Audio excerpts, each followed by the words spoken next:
Hi friends, welcome to my channel নেয়ার kitchen and blog. আজকে দিনটাও বেশি ভালো হলো না, বৃষ্টি সেই জন্য আমার হাজব্যান্ড বললো আজকে দই ফুচকা বানাও। সেই জন্য আমি দই ফুচকা বানাচ্ছি। তো তার জন্য আমি গ্যাসটা জ্বালিয়ে নিচ্ছি। দেখুন, নিয়ে আমি কড়াইটা দিয়ে দিব। কড়াইটা দিয়ে দিচ্ছি গরম হওয়ার জন্য। গরম হওয়ার পর আমি তেলটা দিব। না কড়াই গরম না হলে তো তেলটা ছিটতে আসবে, সেই জন্য মুখে টুকে এসে যাবে। সেই জন্য আমি কড়াইটা গরম করছি। গরম করার পর আমি তেলটা দিয়ে দিচ্ছি। দেখুন, তেল যেটুকু দিয়ে দিচ্ছি মনে হয় কম হবে, আরও দিতে লাগবে।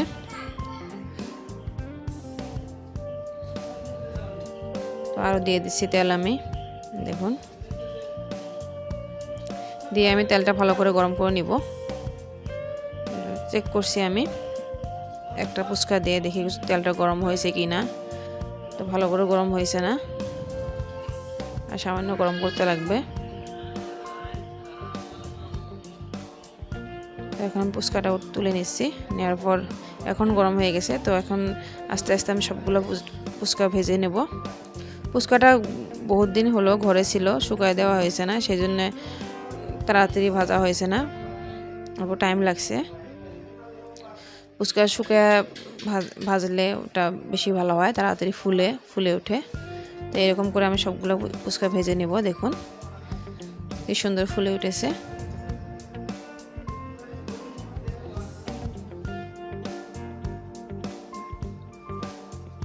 আরও দিয়ে দিচ্ছি। দেখুন,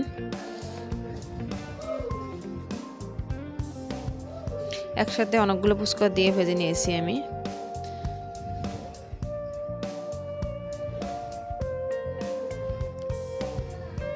যেটাতে আমি ফুচকাগুলো তুলছি ওটা অ্যাকচুয়ালি আমি বুন্দি বানানোর জন্য ইউজ করি। বুন্দি যখন বানাই তখন আমি ইউজ করি। তো দেখুন, আমার ফুচকা রেডি হয়ে গেছে। তো একটা বাসনে নিয়ে নিয়েছি। এখন আমি আলু ভর্তাটা বানিয়ে নিব। তো লবণ দিয়ে দিচ্ছি, পেঁয়াজ কেটে নিচ্ছি। তারপর আমি কাঁচা লঙ্কা ভেজে নিয়েছিলাম, তেলে ভেজে নিয়ে তারপর ভর্তা করবো ভাবছি। তো এখন তেল দিয়ে দিচ্ছি। দেওয়ার পর আমি এগুলো ভালো করে ডলে আলুটা ভর্তা করে নিব। তো আলুটা ভালো করে সেদ্ধ হয়েছে না, আমি ভাতে সেদ্ধ দিতে ভুলে গেছিলাম, সেই জন্য আমি প্রেশার কুকারে সেদ্ধ করছি। কিন্তু প্রেশার কুকারে 3টা সিটি মারছি, তথাপি সেদ্ধ হয়েছে না। বড় বড় ছিল আলু, একটা আলু মাঝে ডুম করে আমি সেদ্ধ করে নিচ্ছি। তা ভালো করে সেদ্ধ হয়েছে না। দেখুন, যতটুকু সেদ্ধ হয়েছে ততটুকু ভর্তা বানিয়েছি। তারপর আমি একটা থালি নিয়ে নিলাম।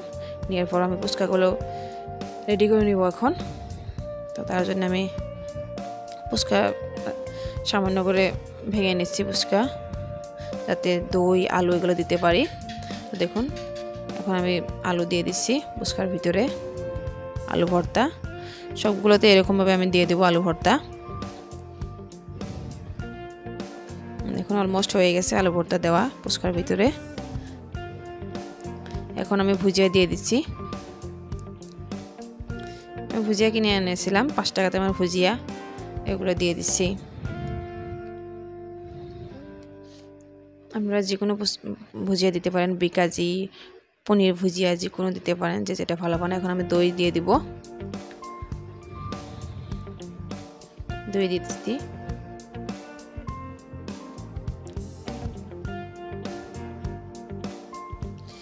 দই ফুচকা যত দই দিবেন তত টেস্টটা ভালো হয়। আমি দই তো দিয়ে দিচ্ছি, বেশি বেশি করে দই দিয়ে দিচ্ছি।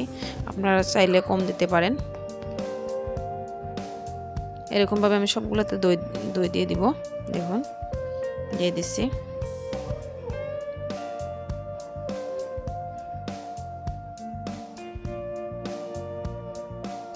তো আমার সবগুলো ফুচকায় দই দেওয়া হয়ে গেছে। এখন আমি টমেটো সস দিয়ে দিচ্ছি।